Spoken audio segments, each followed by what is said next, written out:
How to download ExpressVPN on Mac. Hey everyone, welcome to the channel. In this video, we're going to learn how we can download ExpressVPN for macOS and how you can install it as well. So without any further ado and delay, let's get started with today's video. If you want to download ExpressVPN on Mac, it is usually quite very simple for us to do so. What we have to do for this is to simply open our browser, and in our browser just type in ExpressVPN for Mac.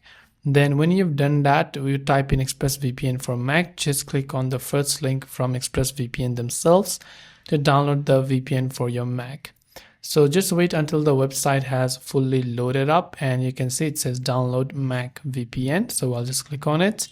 Then it will ask you for unverified files, so just select that and click on download the unverified file. And we can see we've downloaded the ExpressVPN in .pkg format. So if you want to install it, you can just double click to go ahead and then install it. But this way you can download ExpressVPN for Mac. Hope this video helped you. If you have any questions, feel free to leave them down. Thanks for watching and see you soon in the next video.